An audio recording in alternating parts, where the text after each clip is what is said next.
नमस्कार, आप सभी का सिंप्लीफाइड साइंस के इस चैनल में स्वागत है।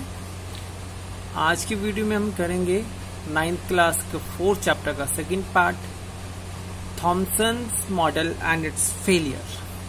थॉमसन का मॉडल और उसमें क्या कमियां थी, परमाणु मॉडल और उसमें क्या कमियां थी, इसके विषय में। इससे पहले हमने किया है कि अलग अलग वैज्ञानिकों ने खोज की थी 3 अपरमाणु कण, 3 सब एटॉमिक पार्टिकल्स, एक इलेक्ट्रॉन जिसकी खोज जे थॉमसन के द्वारा की गई, प्रोटॉन जिसकी खोज गोल्डस्टीन ने की थी, और न्यूट्रॉन इसकी खोज चैडविक ने की थी। अब अगला प्रश्न ये उठता है कि जब ये 3 अपरमाणु कणों की या 3 सब एटॉमिक पार्टिकल्स की डिस्कवरी हो गई है, तो ये किसी एक एटम के अंदर, किसी एक परमाणु के अंदर इनकी पोजीशन क्या रही होगी। क्योंकि आज हमें पता है कि इलेक्ट्रॉन कहाँ है, प्रोटॉन कहाँ है, लेकिन ये उस समय की बात है जब वैज्ञानिकों को ये नहीं पता था कि इलेक्ट्रॉन कहाँ होगा, प्रोटॉन कहाँ होगा और न्यूट्रॉन कहाँ होगा। इसी समस्या को हल करने के लिए सबसे पहले हमारे पास जे थॉमसन नामक वैज्ञानिक, उन्होंने अपना मॉडल देने का प्रयास किया और उन्होंने इस मॉडल का नाम दिया प्लम पुडिंग मॉडल। अब ये प्लम पुडिंग मॉडल क्या है और इसके अंदर इनकी स्थिति, हमारे जो सब एटॉमिक पार्टिकल्स हैं, इनकी स्थिति क्या रही होगी। अब ये आपके सामने एक पुडिंग है, एक केक की तरह की संरचना है।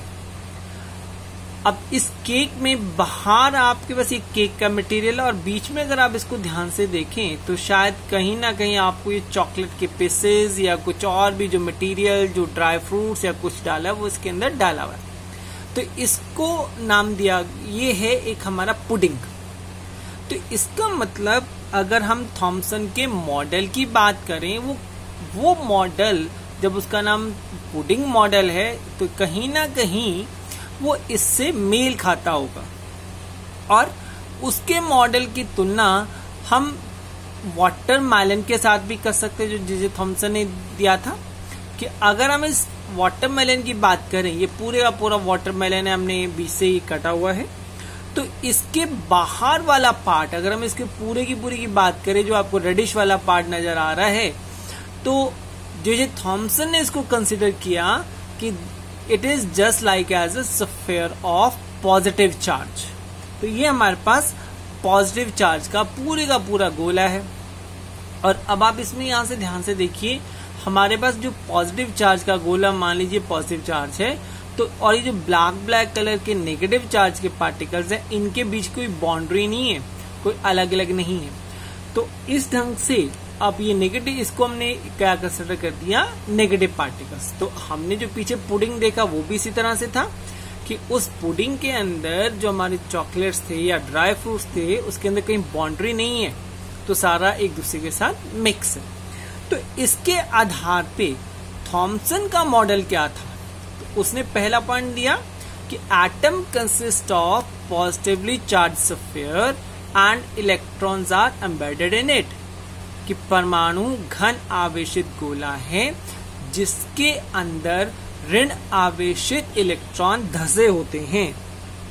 और दूसरा पॉइंट था कि इसके अंदर जो नेगेटिव और पॉजिटिव चार्जेस हैं, वो उनकी मात्रा संख्या बराबर है, they are equal in magnitude. और जिस कारण जो हमारा परमाणु है वो पूरे का पूरा परमाणु हमारा न्यूट्रल है, क्योंकि हमारा प्रोटॉन पॉजिटिव चार्ज है, इलेक्ट्रॉन हमारा नेगेटिव चार्ज है।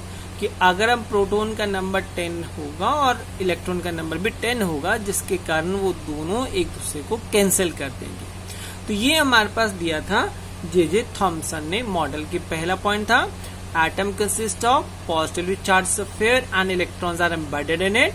परमाणु घन आवेशित गोला है जिसमें ऋण आवेशित इलेक्ट्रॉन धसे होते हैं। दूसरा, negative and positive charges are equal in magnitude, so the atom as a whole is electrically neutral. घन और ऋण आवेश की मात्रा बराबर होती है, इसलिए परमाणु उदासीन होता है। यदि आपको क्वेश्चन आता है कि थॉमसन का परमाणु मॉडल क्या है, तो आपको ये 2 पॉइंट्स लिखने होते हैं। अगर हम डायग्रामेटिकली देखें तो ये डायग्राम है, ये चित्र थॉमसन के मॉडल के अनुसार है। ये पूरे का पूरा मॉडल, ये जो पूरे का आपका परमाणु है, ये इसने घनावेशित है। अगर आप इसको ध्यान से देखिए, ये रेड बीच में घनावेशित है और इसके बीच में हमारे इलेक्ट्रॉन धंसे हुए। ये बिल्कुल उसी तरह से जैसे हमने वाटरमेलन का डायग्राम देखा या हमने पुडिंग्स का डायग्राम देखा, तो इसका मतलब वो इस बीच में एम्बेडेड है। और दूसरी बात, अगर हम इनके काउंट करें, ये पॉजिटिवली चार्ज काउंट करें, ये हो गया 1 2 3 4 5 6 7 8 9। और इसी ढंग से नेगेटिव को बात करें, ये आपके पास 1 2 3 4 5 6 7 8 9। इसका मतलब पॉजिटिवली चार्ज का जो नंबर है वो नेगेटिवली चार्ज के नंबर के बराबर होगा। ये एटम आपका कुछ भी हो सकता है। अभी हमें इतने 120 एलिमेंट्स पता है, लेकिन थॉमसन के समय में इतने एलिमेंट्स नहीं पता थे, लेकिन जितने पता थे उन्होंने बोला था उसके अंदर जो इलेक्ट्रॉन की संख्या प्रोटॉन की संख्या के बराबर थी। अब जब इसने एटम को न्यूट्रल बताया तो इसमें ऐसी क्या कमियां थी कि जिसके कारण ये सक्सेसफुल नहीं हुआ। लेकिन इसके फेलियर होने का कारण क्या था कि इसके बाद एक रदरफोर्ड ने एक एक्सपेरिमेंट किया था, और रदरफोर्ड ने जो एक्सपेरिमेंट किया, उन्होंने थॉमसन के मॉडल को लेके कर दिया कि थॉमसन ने बोला कि चारों तरफ हमारे पास क्या है, पॉजिटिव चार्ज है और बीच बीच में हमारे पास नेगेटिव चार्ज है। और उसने एक एज्यूम किया रदरफोर्ड ने कि अगर हम पॉजिटिवली चार्ज रेडिएशंस को इसमें से पास करवाएंगे तो ऑब्वियसली ये जहां जहां पॉजिटिव नहीं है वहां से ये क्या होना चाहिए, निकल जानी चाहिए, जो कि थॉमसन ने दिया था। लेकिन एक्चुअल में हुआ क्या, जब इसका रदरफोर्ड का अपना एक्सपेरिमेंट हुआ तो उन्होंने क्या देखा कि जो मैक्सिमम हमारे पास जो ये थी, ये तो क्रॉस कर रही थी और सिर्फ सेंटर वाले पार्ट से वापस आ रही थी। लेकिन अगर हम इस वाले को देखें कि जहां से ये पॉजिटिव होगा तो ये पॉजिटिव रेज यहां से स्ट्राइक करके वापस आनी चाहिए थी, बाकी जगह से निकलनी चाहिए थी।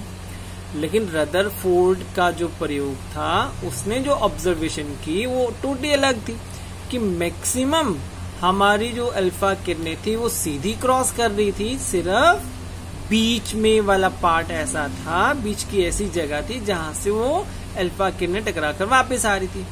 इसका मतलब थॉमसन के अकॉर्डिंग जहां पे हर जगह पॉजिटिव आवेश है, वो प्रयोग के द्वारा वो सिद्ध नहीं होता।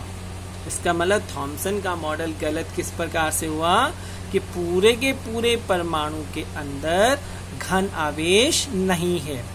तो रदरफोर्ड के प्रयोग के अनुसार क्या पता लगा, घन आवेश कहाँ होगा, सिर्फ एटम के सेंटर में। तो ये इसके सबसे बड़े हमारे पास फेलियर का इसका कारण था।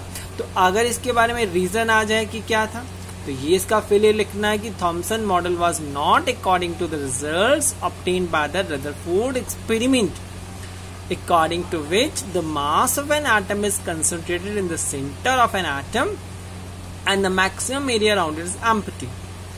थॉमसन का परमाणु मॉडल रदरफोर्ड द्वारा किए गए प्रयोग के परिणाम के अनुसार नहीं था, जिसमें ये पाया गया कि परमाणु का अधिकतर भाग परमाणु के मध्य में केंद्रित होता है और अधिकतर भाग खाली होता है।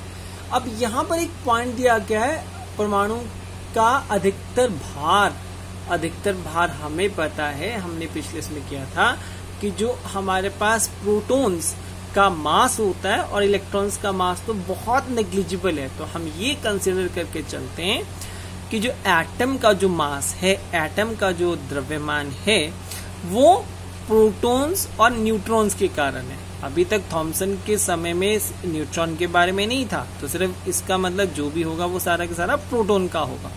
तो ये सबसे बड़ा इसका फेलियर था। तो अगर आपको फेलियर आता तो आपने ये वाला पॉइंट लिखना है कि ये रदरफोर्ड ने जो एक्सपेरिमेंट किया था उसके अकॉर्डिंग जो हमारा पॉजिटिव चार्ज हर जगह होना चाहिए था, जो थॉमसन ने बताया, वो रदरफोर्ड का जो एक्सपेरिमेंट वो मैच नहीं करता था, क्योंकि इसको प्रूव नहीं कर पाया।